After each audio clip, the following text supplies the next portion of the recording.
There was once a poor shepherd boy whose father and mother were dead, and he was placed by the authorities in the house of a rich man who was to feed him and bring him up. The man and his wife had, however, bad hearts, and were greedy, and anxious about their riches, and vexed whenever any one put a morsel of their bread in his mouth. The poor young fellow might do what he liked, he got little to eat, but only so many blows the more. One day he had to watch a hen and her chickens, but she ran through a quickset hedge with them, and a hawk darted down instantly and carried her off through the air. The boy called, "Thief! Thief! Rascal!" with all the strength of his body.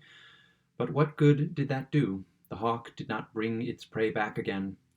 The man heard the noise and ran to the spot, and as soon as he saw that his hen was gone, he fell in a rage and gave the boy such a beating that he could not stir for 2 days. Then he had to take care of the chickens without the hen, but now his difficulty was greater, for one ran here and the other there. He thought he was doing a very wise thing when he tied them all together with a string, because then the hawk would not be able to steal any of them away from him. But he was very much mistaken. After 2 days, worn out with running about and hunger, he fell asleep. The bird of prey came and seized one of the chickens, and as the others were tied fast to it, it carried them all off together, perched itself on a tree, and devoured them. The farmer was just coming home, and when he saw the misfortune, he got angry and beat the boy so unmercifully that he was forced to lie in bed for several days.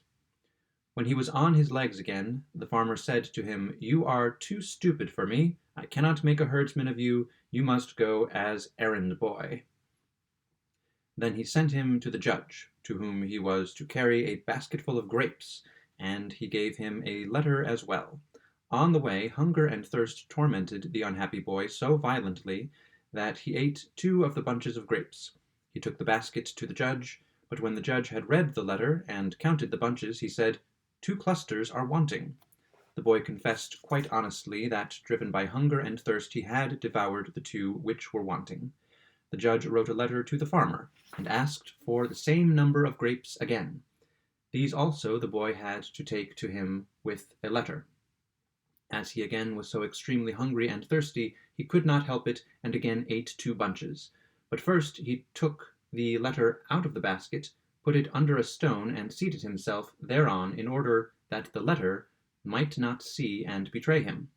The judge, however, again made him give an explanation about the missing bunches. "Ah," said the boy, "how have you learnt that? The letter could not know about it, for I put it under a stone before I did it." The judge could not help laughing at the boy's simplicity, and sent the man a letter wherein he cautioned him to keep the boy better, and not let him want for meat and drink, and also that he was to teach him what was right and what was wrong. "I will soon show you the difference," said the hard man. "If you must eat, you must work, and if you do anything wrong, you shall be taught by blows." The next day he set him a hard task. He was to chop 2 bundles of straw for food for the horses, and then the man threatened, "In 5 hours I shall be back again, and if the straw is not cut to chaff by that time, I will beat you until you cannot move a limb." The farmer went with his wife, the manservant, and the girl to the yearly fair, and left nothing behind for the boy but a small bit of bread. The boy seated himself on the bench and began to work with all his might.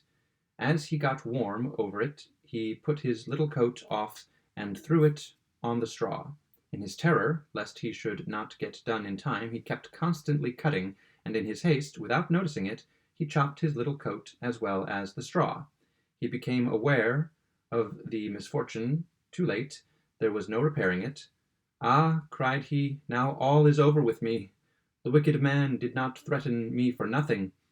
If he comes back and sees what I have done, he will kill me, rather than that I will take my own life."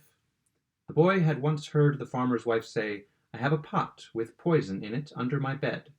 She, however, had only said that to keep away greedy people, for there was honey in it. The boy crept under the bed, brought out the pot, and ate all that was in it. I do not know," said he. "Folks say death is bitter, but it tastes very sweet to me.